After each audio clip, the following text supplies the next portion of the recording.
Olá! Dando continuidade então às nossas aulas de Sociologia, agora iremos focar no tema desigualdades sociais. Nós já falamos nas outras aulas sobre interações sociais, sociabilidade, socialização, vimos um apanhado de conceitos sobre grupos sociais, processos sociais associativos, dissociativos e outras terminologias que são utilizadas na filosofia. Até então, nós batemos muitos conceitos, apesar de que nessas aulas também iremos trabalhar alguns conceitos, só que eu não adentrei especificamente nenhum pensador. Agora, nessa aula, nós iremos falar sobre o tema desigualdade social a partir do pensamento de Jean-Jacques Rousseau e falarmos também sobre o seu contrato social.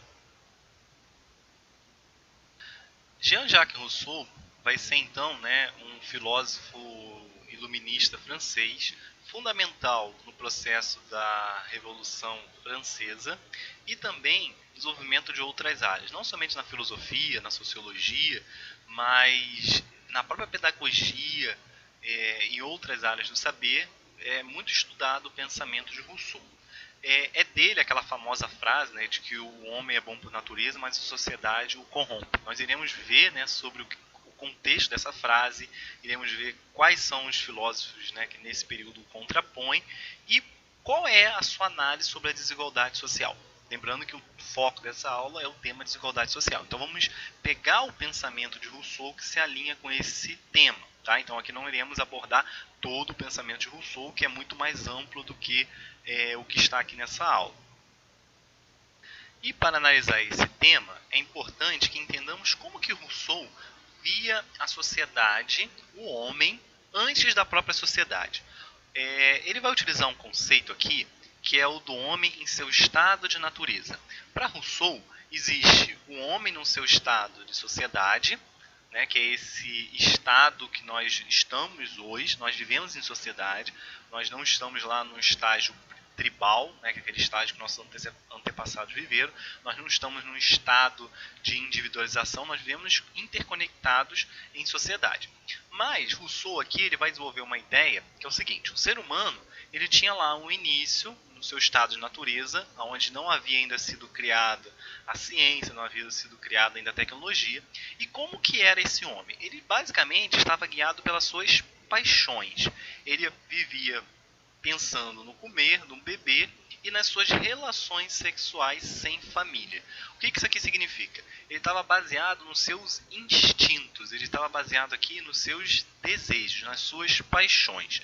O ser humano até hoje ainda é guiado por suas paixões? Sim, mas o ser humano ele vai passar para um outro nível que vai ser o da civilização, que é onde Rousseau, que ele vai ter uma visão romântica sobre o homem, tá? É importante que nós entendamos que Rousseau ele tem uma ideia profundamente romantizada sobre o homem, tá? Tanto é que a sua corrente de pensamento vai levar ao romantismo francês, tá? Ele vai ter a seguinte ideia: quando o ser humano sai do seu estado de natureza e passa para um estágio em sociedade, tá? Lembrando que nós estamos estudando aqui um pensamento de Rousseau que dialoga a desigualdade social dentro da sociologia, tá? Ele vai ter a seguinte ideia, que a sociedade foi algo ruim.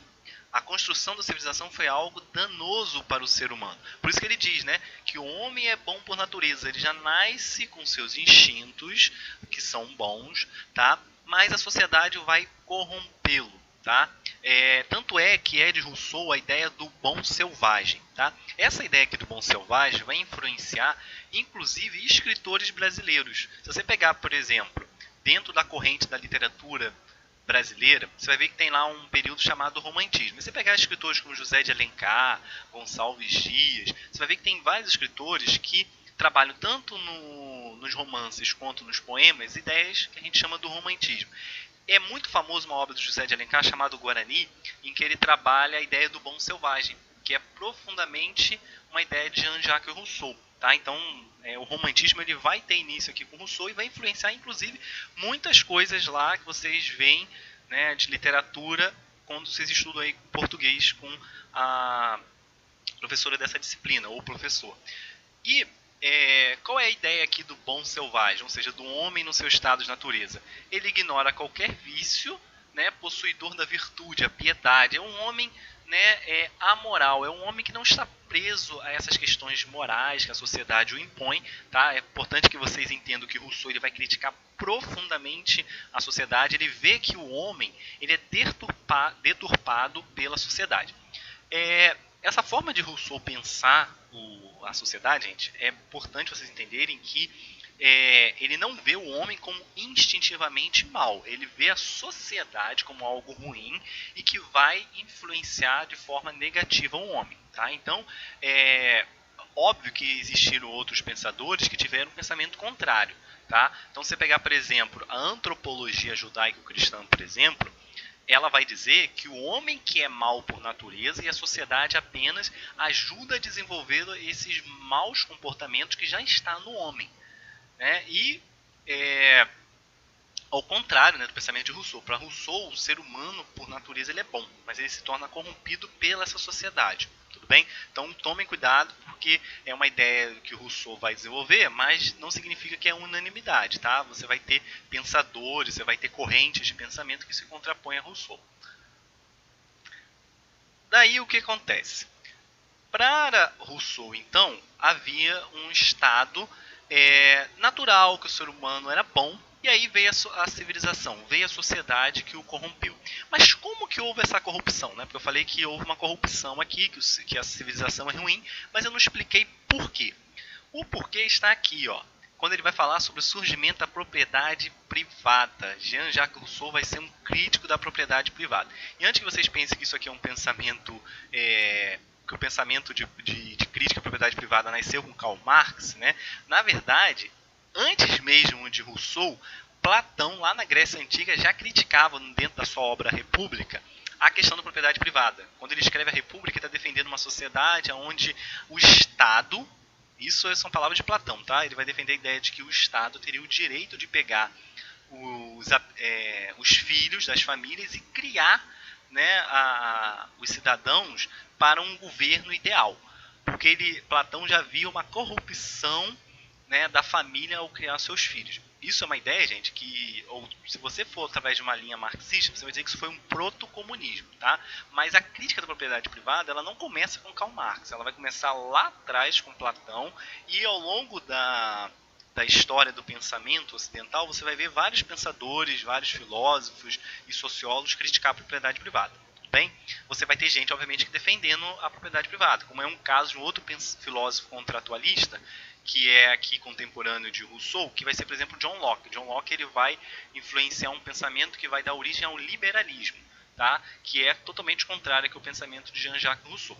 Mas o Jean-Jacques Rousseau, então, ele vai ver o seguinte, o surgimento da propriedade privada como sendo algo danoso, algo, né, que vai, no ato da constituição da sociedade, vai ser ruim para a formação aqui do ser humano.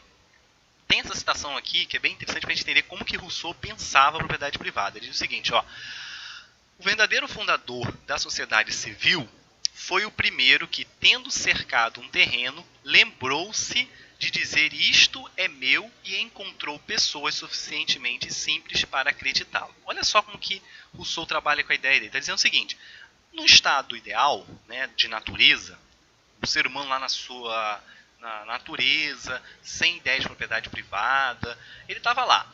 A partir do momento que uma pessoa pegou um lote de uma parte de um terreno, que ele lá começou a plantar e começou a falar o seguinte, ó, isso aqui é meu, eu que estou plantando, isso aqui eu que estou investindo nessa terra, essa terra aqui é minha. A partir do momento que o homem fez isso, Rousseau ele vai dizer que isso aqui foi o surgimento da civilização, foi o surgimento do homem civil, da sociedade, porque o sentimento de pertencimento de terra, o sentimento da propriedade privada foi algo nocivo para o homem. Isso é um pensamento, tá, gente, de Jean-Jacques Rousseau.